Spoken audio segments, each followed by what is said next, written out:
Assalamualaikum warahmatullahi wabarakatuh. Sahabat YouTube rahimakumullah yang dirahmati Allah.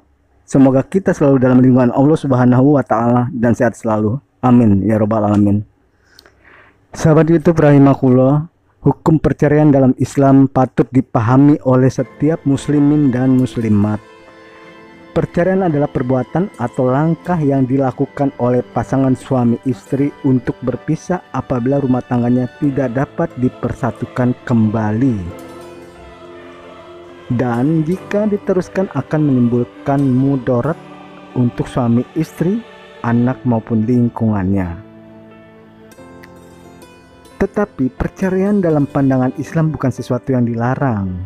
Namun Allah sangat membenci adanya sebuah perceraian. Jika terpaksa, perceraian memang adalah jalan terakhir ketika semua upaya mempertahankan rumah tangga telah dilakukan namun tidak membuahkan hasil. Kendati demikian, perceraian dalam pandangan Islam disyariatkan untuk dilakukan secara baik demi mewujudkan kemaslahatan bagi semua pihak yang berkepentingan. Sahabat YouTube rahimakumullah, hukum perceraian dalam Islam. Dalam ajaran Islam, perceraian sering disebut sebagai talak. Cara bahasa talak memiliki arti melepaskan ikatan. Akar katanya berasal dari itlaq, yang berarti melepas atau meninggalkan. Sementara secara syar'i, talak memiliki arti melepaskan ikatan perkawinan. Tentang dalil diperbolehkannya talak dalam Islam disebutkan di dalam Al-Quran. Allah Ta'ala berfirman, talak yang dapat dirujuk 2 kali, setelah itu boleh dirujuk lagi dengan cara yang ma'ruf atau menceraikan dengan cara yang baik. Dalam Quran Surah Al-Baqarah ayat 229, yang artinya, hai Nabi, apabila kamu menceraikan istri-istrimu, maka hendaklah kamu ceraikan mereka pada waktu mereka dapat menghadapi iddahnya yang wajar.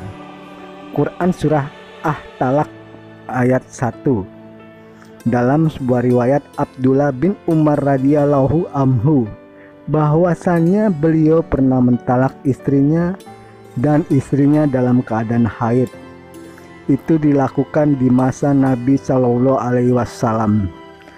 Lalu Umar bin Khattab radhiyallahu anhu menanyakan masalah ini kepada Rasulullah Shallallahu Alaihi Wasallam.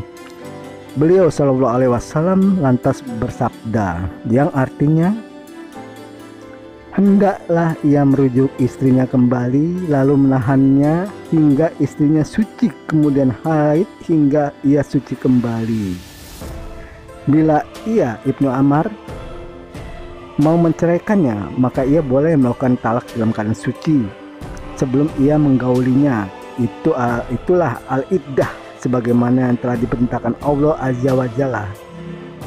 Dalam hadis riwayat Bukhari Muslim nomor 5251 dan 1471.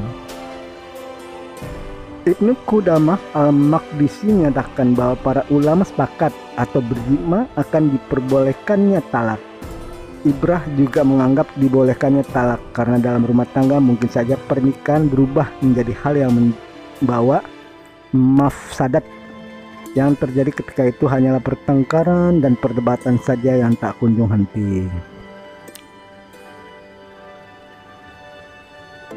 Macam-macam hukum talak itu, Ibnu Hajar Al-Asqalani pernah menegaskan talak boleh jadi ada yang haram, ada yang makruh, ada yang wajib, ada yang sunnah, dan ada yang boleh. Rincian macam-macam hukum talak yang disebutkan adalah sebagai berikut.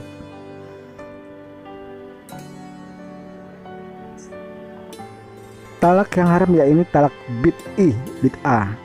Kedua, talak yang makruh yaitu talak yang tanpa sebab apa-apa pada pernikahan yang bisa diteruskan. Ketiga, talak yang wajib yaitu talak yang diantara bentuknya adalah perpecahan yang tidak mungkin lagi untuk bersatu atau meneruskan pernikahan. Keempat, talak yang sunnah yaitu talak yang disebabkan karena si istri tidak memiliki sifat afifah, menjaga kehormatan diri, dan istri tidak lagi memperhatikan perkara-perkara yang wajib dalam agama seperti tidak memperhatikan sholat 5 waktu saat itu, ia pun sulit diperingatkan. Kelima, talak yang hukumnya boleh, yaitu talak ketika butuh di saat istri berakhlak dan bertingkah laku jelek dan mendapat efek negatif jika terus dengannya tanpa bisa meraih tujuan dari menikah. Baiklah sahabat YouTube rahimakumullah, demikian video saya kali ini. Semoga bermanfaat. Mohon maaf bila banyak terdapat kekurangan dalam video ini. Terima kasih. Wabillahi taufiq wal hidayah. Wassalamualaikum warahmatullahi wabarakatuh.